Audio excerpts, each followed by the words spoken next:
เสียผลประโยชน์แรงงานลาวนี่ไปเมืองไทยนี่ล้านคนประเทศลาวแทนที่สิพัฒนาบ่ไปเมืองไทยเขาก็เป็นไทยเขาก็มีนิสัยอยู่เมืองไทยเขาก็นิยมชอบเมืองไทยเขาไปเมืองไทยเขาก็เฮ็ดเวียกอยู่เมืองไทยบริษัทไทยก็อยู่ทางก้าวหน้าไป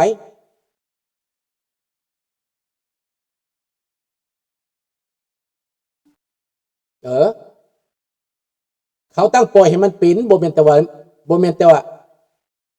แม็กซี่ลาล่าได้ฟิลิปเขาต้องปล่อยให้มันเป็นได้ทำผิดอะไรนี่ปล่อยได้ถ้าถล่มบนอื่นเป็นยังมันบ่ถล่มหันเขาปล่อยมันเป็นเพราะเขาเฮ็ดใส่ยุโรปอันนี้นะอเมริกาเป็นแผนการของเขาข้าพเจ้าว่าแต่ต้นพอยุโรปนะคัดค้านเขาก็เฮ็ดใส่ใจแท้นะเขาอยากปล่อยรัสเซียใส่พุ่นแล้วแต่รัสเซียมันเจ็บให้ยูเครนไปซื้อยูเครนเก่งเขาอยากปล่อยรัสเซียพุ่นได้ใส่ได้อเมริกาฮู้ว่ารัสเซียเป็นศัตรูแต่ว่าศัตรูทำลายศัตรูเขาเฮ็ดได้ประเทศยุโรปเป็นศัตรูอเมริกาบ่เป็นแต่เป็นประเทศที่ปรปักษ์ทางความคิดต่อประธานาธิบดีทรัมป์อยู่บนนี้เรื่องของมันอเมริกาเขาจังเห็นแบบนั้นจะสิว่าจนปากจีกก็บ่ได้หยังพอเขาเจตนาเห็นแบบนั้นเขาปล่อยให้มันเป็นแบบนั้นให้มันปัญหามันยากจนกันไปทางนั้นเขาให้มันเกาติกขึ้นมาและเจ้าสิเดือดร้อนเองเจ้าสิฮู้จักเองบัดแล้วรสชาติที่เจ้าต้องการนะมันสิไปเฮ็ดเองเหมือนมันเคยเกิดสงครามโลกครั้งที่2นั่นแหละฟิลิปอเมริกาเขาก็เสยอยู่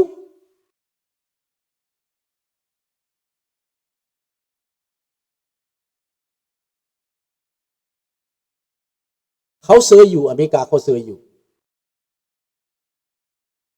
เป็นหยังเขาจังเสยอยู่เขาเบิ่งว่ายุโรปนี่สิเก่งส่ำใดคราวนั้นอังกฤษสิเก่งส่ำใดสุดท้ายแล้วก็บ่วิดเขาเห็นบ่วิดอเมริกาต้องได้มาเอนเตอร์วานีอันนี้แหละคือความจริงจะสิปฏิเสธได้บ่ปฏิเสธบ่ได้ถามว่าคนยุโรปพร้อมแล้วบ่สิเสียซักไฟแบบนั้นบ่ได้ขนาดว่าตอนเซเลนสกี้สิตายนี่นะบางประเทศก็อยากแล่นหนีพุ่นแล้วบ่อยากให้บ่อยากหยังพุ่นแล้วอาวุธสำคัญก็ไปจากอเมริกาแต่เดี๋ยวนี้เซเลนสกี้ตั้งตัวได้แล้วแต่ยังห้องหาอเมริกาอยู่คือเก่าคันอเมริกาบ่กลับขึ้นมาบ่แล้วพอยุโรปบ่กล้าแม่นบ่ยุโรปบ่กล้าได้บ่กล้าจะฟาดกันกับรัสเซียน่ะถ้าอเมริกาทำว่าอเมริกากล้าบ่อเมริกาย่างมาซะแหน่รัสเซียสิกล้าประเสริฐบ่ข้าพเจ้าว่ารัสเซียบ่กล้าประเสริฐในกับอเมริกาได้จะสิว่าเก่งบ่ได้ก็ว่าเก่งโลดในโลกนี่นะเบิ่งโลดสิยากหยังอเมริกาอยู่ในซีเรียน่ะรัสเซียยังบ่กล้าประเสริฐหน้าได้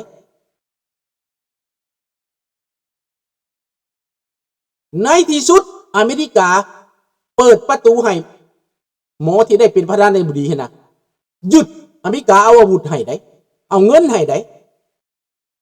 ไล่บาชาชาติหนีไล่รัสเซียหนีเขาบ่ได้เฮ็ดเองทหารอเมริกาบ่พอ 3,000 คนอยู่ในหั่นน่ะ 1,500 คน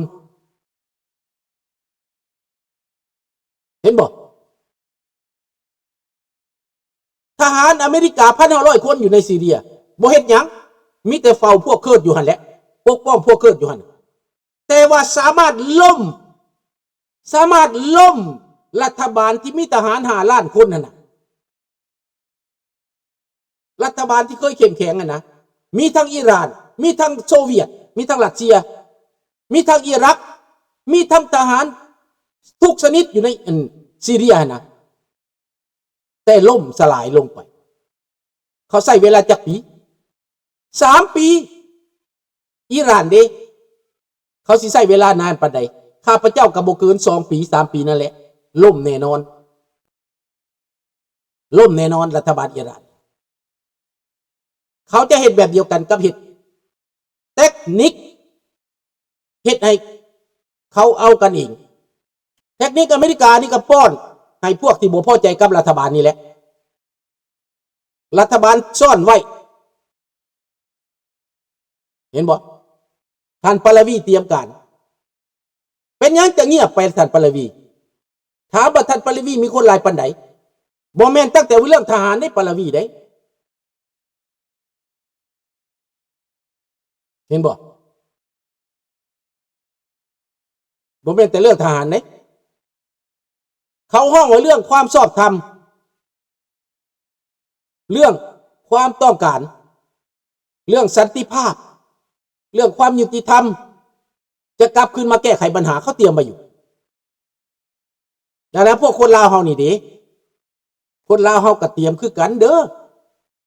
ใจของเฮานี่ก็อยู่นำเจ้าสุริวงศ์สว่างที่จะทอดโฮมคนลาวในทอดโฮมคนลาวนอกคนลาวนอกให้เป็นพึกเป็นแผ่นหนึ่งเดียวบ่ต้องใส่ปืนใส่หยังใส่หัวคิดใส่ปัญญาใส่ความชอบธรรมแม่นเบิดสังคมลาวต้องไปแบบนี้ในกับนอกจู่จอดกันบ่จอดกันได้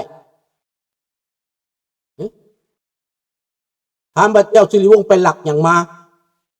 ปุ้นซาดมาบ่มีเงินบ่มีเห็นบ่แต่เป็นหยังสง่าผ่าเผยกว่าทองลุน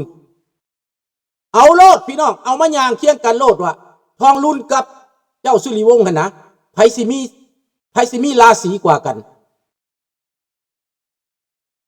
ราศีจับบ่ทองลุนข้าพเจ้าว่าทองลุนหน้าเหี่ยวลงโลดเสื้อโลดพี่น้องบ่มีราศีบ่มีความต้องการของประชาชนได้อันนั้นมีทหารมีปืนมีเงินมีอำนาจแต่อันนี้มีอำนาจด้านใด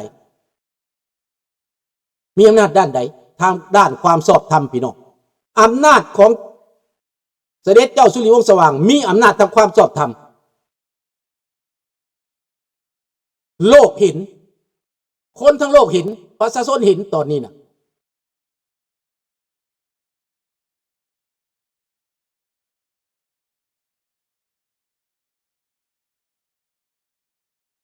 ตัวนั่นแหละความผิดพลาดของมักกะรุงนั่นฟิลิปความผิดพลาดของมักกะรุงเป็นตัวนั่นแหละตัวที่เหตุให้มันมีปัญหานั่นแหละมันบ่ได้มาจากมักกะรุงดอกข้าพเจ้าสิตอบให้ท่านพวกอยู่ฝรั่งเด้อมันมาจากพวกฝรั่งที่เขาต่อต้านอเมริกามาแต่ใดเขาอิจฉาอเมริกามาแต่ใดเขาต่อต้านเขายุยงปุ๊บไปให้มักกะรุงนี่เป็นศัตรูกับทัพและเขาจะได้ประโยชน์ถามว่าเป็นศัตรูกับอเมริกานะจะเป็นศัตรูกับรัสเซียยังบ่แล้วจะเป็นศัตรูกับจีนยังบ่แล้วจะเป็นศัตรูกับอเมริกาอีกอเมริกาเขาสิแค่เจ้าอะเขาบ่แค่ได้ประเทศเจ้า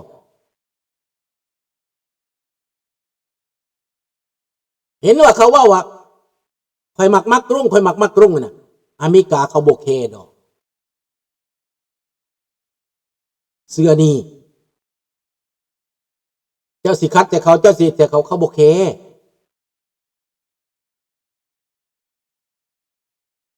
มันบ่เป็นกำลังต่อสู้เขานะฝรั่งเศสนะว่าซั่นแล้วก็แล้วเจ้าสิอิจฉาเจ้าสิข่าวโฆษณาโจมตีใส่ให้เขาปานใดเขาก็ฮู้เขาก็ฟังเป็นเบิดภาษานะเขาฟังเป็นเบิดเขาฮู้เบิดเจ้าคิดหยังก็ได้สถานีเจ้าเว้าหยังเขาฟังเบิดดังนั้นแต่ถ้ำเขาจังเว้าแบบนั้นคนอเมริกาเขาเข้าใจ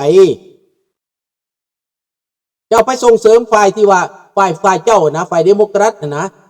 ให้เกียรติชังอเมริกานะเจ้าก็บ่ได้หยังดอกบ่ได้หยังมันบ่เกิดผลในเมื่ออัมเบียงส์มันบ่มีน่ะle commerce qu'il n'y a pas d'ambiance quand il n'y a pas de bon contact quand il y a beaucoup de méfiance อันนั้นแหละเจ้าจะจ่ายราคาแพงอันนั้นย้อนมักกรุงเว้าถ้าไม่ที่จริงมักกรุงกับประธานาธิบดีอเมริกาก็บ่ได้เคยผิดกัน แต่ข่าวมันยู่ให้พิษกันมันยกให้พิษกันมันแย่มาเรื่อยๆแย่มาเรื่อยๆท่ามก็ตอบไปเห็นบอกเขาเหลืออดเขาก็ตอบไปนะ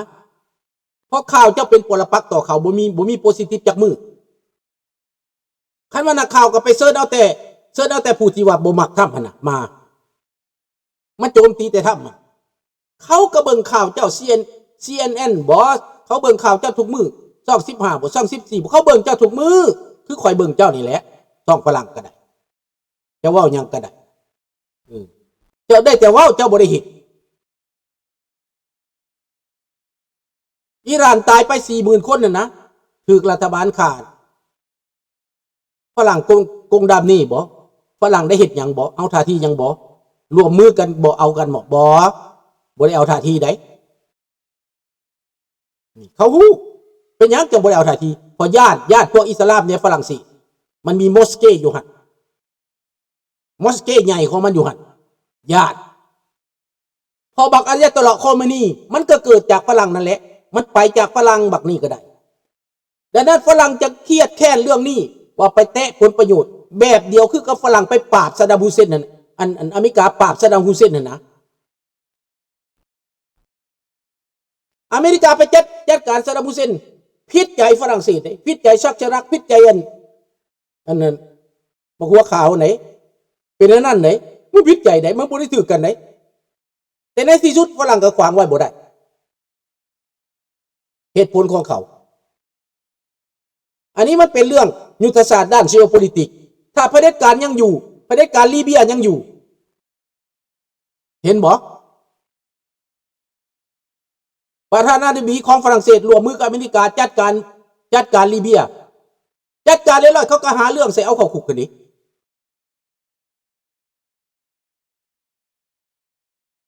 เป็นบ่เห็นบ่ฝรั่งผู้ใดก็สิเอาเข้าคุกเบิดนะบ่มีอิมมูนิตี้ตัวใดนะมีแต่สิเอาเข้าคุกเบิดอันนี้แหละเขาฮ้องว่างูกัดกินหางตัวเองน่ะมันบ่แม่นรูหวกได้รูมันกินหางตัวเองบ่เอาจักคนแล้วสิเข้าคุกชักสิรักก็เข้าคุกกันบ่อันนั้นน่ะไม่ยังหัวหน้าของอันนี่ก็เข้าคุกสบายดีเมฆลอยดังนั้นการเมืองฝรั่งกินหางตัวเองเฮ็ดไปเฮ็ดมากินหางตัวเองผู้ใดขึ้นลงจากอำนาจปุ๊บก็อยากเอาเข้าคุกแล้วก็เป็นจังซั่นที่จริงแล้วมันบ่มีลิเบียมันบ่มีกาดาฟีมันดีแล้วเขาปราบกาดาฟีเห็นน่ะอเมริกาเขาปราบกาดาฟีมันมีเหตุผลได้เดี๋ยวนี้บ่มีกาดาฟีแล้วโลกมันก็เงียบไปส่วนหนึ่งตั้งแต่กี้กาดาฟีท้าทายอเมริกาตลอดยิงย้อนอังกฤษตกยิงย้อนอเมริกาตกคนตายเป็นร้อยก็เป็นภัยเหตุกาดาฟีมันเป็นปรปักษ์ตลอดและแม่นไผเป็นพัวพันอยู่ในหันกับกาดาฟีในตอนนั้นลูกชายเดียกาดาฟีมาอยู่ไสมาอยู่นำฮิลลารีคลินตันพัวพันพิเศษกับฮิลลารีคลินตันพวกเจ้าเบิ่งการเมืองมันเปื้อนหรือมันบ่เปื้อนพวกเจ้าก็เบิ่งเอาพี่น้องเฮาฮู้ว่าการเมืองมันเป็นหยังการเมืองมันเปื้อนเด้